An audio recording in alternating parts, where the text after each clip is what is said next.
Bhosari police स्टेशनच्या हद्दीतील मोशी येथील देशपांडे कुटुंबातील एका महिलेला मानसिक त्रास व जातीवाचक अत्याचार होत असल्याची माहिती पीडित महिलेने दैनिक राज्य लोकतंत्र आणि इतर माध्यमांशी बोलताना दिली. पिंपरी चिंचवड आयुक्तालयाकडे तिने तक्रार नोंदवली असून अद्याप कोणतीही ठोस कारवाई झालेली नाही असा आरोप तिचा आहे. मध्यंतरी काळेवाडी रहाटणी परिसरातील एका महिलेवरही अशाच प्रकारचा कौटुंबिक व मानसिक छळ होत असल्याचा प्रकार समोर आला होता. या महिलेने मुलांसह आत्महत्या करण्याचा प्रयत्न केल्याची गंभीर माहिती समोर आली होती. या प्रकरणाचाही दैनिक राज्य लोकतंत्रने गंभीर दखल घेतली होती. मात्र काळेवाडी पोलीस ठाण्याचे वरिष्ठ पोलीस निरीक्षक राजेंद्र बहिरट यांनीही त्या प्रकरणाकडे दुर्लक्ष केल्याचे वृत्त होते. आता पुन्हा एकदा मोशीतील पीडितेच्या प्रकरणात भोसरी पोलीस प्रशासनाकडून दुर्लक्ष होत असल्याचे स्पष्ट होत आहे. जर महिलांवर होणाऱ्या अत्याचारांकडे प्रशासनच दुर्लक्ष करत असेल तर नागरिक न्यायासाठी कुणाकडे पाहिजे? अशा गंभीर प्रकरणामध्ये पोलिसांची निष्क्रियता हा मोठा प्रश्नचिन्ह निर्माण करते. शिक्षा झाली पाहिजे. कारण ते म्हणले मारामांगाची अशा हिशोबाने त्यांनी लाईट पाणी कट केलं, त्यांनी हिशोबाला काय घेतलं नाही, काय नाही. सासरे म्हणतात की कुठली मारामांगाची आली आमच्या घरात अवधच आले. सासू पण तशी शिवेगाळ करते. तुमचं माहेर कुठले? माझं तळेगाव आहे माहेर. ताई तुमचं किती साली लग्न झालं? 2009 मध्ये. त्यांच्या सहमतीने झालं ना सगळ्यांच्या? नाही, एक म्हणजे नंतर त्यांना विषय कळाला 1 वर्षानंतर. पण आम्ही त्याच्यानंतर आम्ही गेले आतापर्यंत सगळे एकत्रच होतो. त्यांना सगळ्या 1-1.5 वर्षानंतर सगळ्या ऍक्सेप्ट झाल्या गोष्टी. किती वर्ष एकत्र आणलात तुम्ही? 10-11 वर्ष एकत्र आणलं. तोपर्यंत जातीवाचक काही कधीच नाही. काहीच घराचं बांधकाम नाही. करेपर्यंत ज्यावेळेस आम्ही घर बांधलं आम्ही एकत्र, त्यावेळेस सगळ्यांनी हिशोब मागितलं. 13 लाखाचं लोन काढलं होतं आम्ही घरावरती. पण ते पण धीराने 9 लाख रुपये काढले. फक्त मी म्हटलं की बाबा माझ्या घरावरती मी लोन काढलेलं आहे आणि हे जे घर आपण एकत्र बांधलंय त्याचा हप्ता पण चालू आहे घराचा. पण तुम्ही असं करा की तुम्हाला फक्त 9 लाखाचा हिशोब द्या आणि बँकेचा हप्ता माझ्याकडे काय नको ना. मी सगळे दागदागिने वगैरे सगळ्या गाड्या वगैरे विकून मी माझं घर बांधलेलं आहे. पण तुम्ही मला दरवेळेला असं म्हणताय की मी अशी मारामागाची आहे. तुझं बोलण्याचं काही राहत नाही. आम्हाला आमच्या मुलांनी तुला करून आणले, आम्ही करून आणलेली नाहीये तुला, म्हणून तू मारामागाची आहे म्हणून आम्हाला दरवेळेला सतत शिवीगाळ करून त्यांनी मला दरवेळेला पण मला धीर पण मला मारहाणीची धमकी देतो. महिला लांडग्यांचं पण नाव घेतलं त्यांनी की बाबा तुला मारायला मी घरी आणले ना आणि हातार वगैरे सगळे आम्ही घरात आणून ठेवलेले, तू घराच्या बाहेर निघ. ज्यावेळी तुम्ही पोलीस स्टेशनला तक्रार द्यायला गेलात त्यावेळेला पोलीस प्रशासनाने तुम्हाला मदत केली का? नाही, काहीच नाही काय केलं. सांगितलं त्यांनी तुम्हाला? नाही म्हणले. आम्ही त्यांना समज दिली, त्यांना समोर घेऊन आम्ही फक्त मी म्हणलं 100 नंबरला फोन केला. 3 ते 4 100 नंबरला फोन केला. त्यावेळेस आले. परत पोलीस चौकीला नेले. ते म्हणजे आम्ही सांगितलं समजून जावं तुम्ही दरवेळेला मला त्यांनी असंच सांगितलं. नेमकं काय आणि कशा स्वरूपाची आपली तक्रार आहे आज?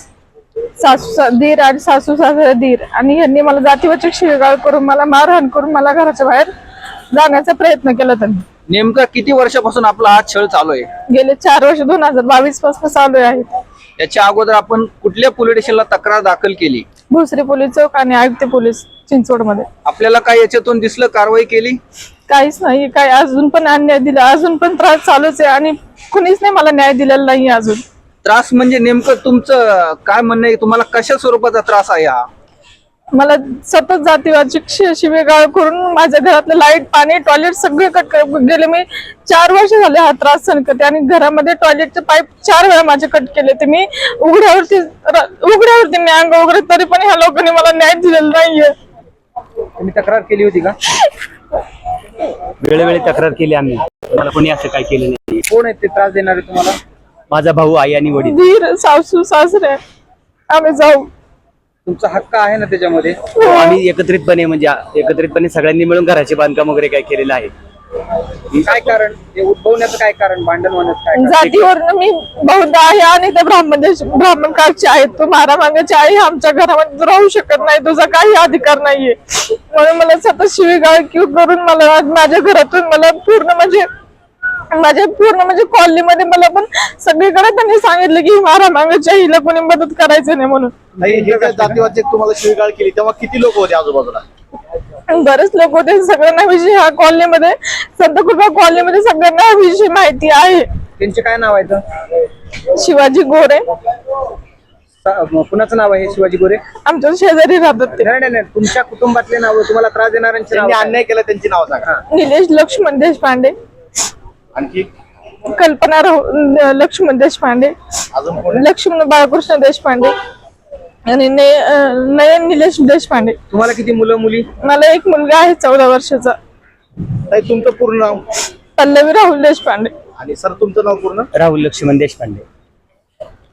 तर अजून काय बोलायचं तुम्हाला याविषयी?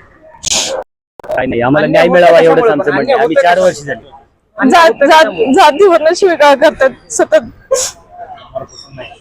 आतापर्यंत बांधकाम करेपर्यंत त्यांना तसं काही विचारलं नाही कोणत्या जातीची आहे, काय बांधकाम वगैरे झालं. त्यांनी फक्त पैशाचा हिशोब विचारला की बाबा पैसे तुम्ही देत नाही काय नाही. ते म्हणले तू बोलायचं तुझा काय संबंध, कोण मारामांगाची आहे तू, तर काय आमच्या इथे तू राहायचं नाही काय नाही. तुमच्या समोर शिवाय दिल्या त्यांना? हो, मी स्वतः होतो समोर तिथं.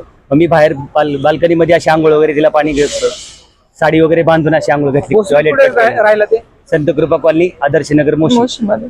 पोलिसांनी गुन्हा दाखल करून घेतला का त्यांच्यावर? घेतला. प्रत्येक वेळेस त्यांनी येऊन पोलीस चौकीला माफी पण मागितली की ती आमची सून आहे, आमचा मुलगा आहे, आम्ही लाईट पाणी वगैरे त्याला देतो. नाही हा जातीवाचक शिवीगाळ हा अॅट्रॉसिटी अंतर्गत येणार गुन्हा आहे. अॅट्रॉसिटी अंतर्गत गुन्हा दाखल केलाय का? केलं होतं नाही, आम्ही. केला होता, आम्ही केला होता, पण त्यांनी माफी मागितली त्याची. कुणी प्रत्येक वेळेस accept लाईट पाणी केलंच नाही देतो, तो. सर्व मान्य केलं आणि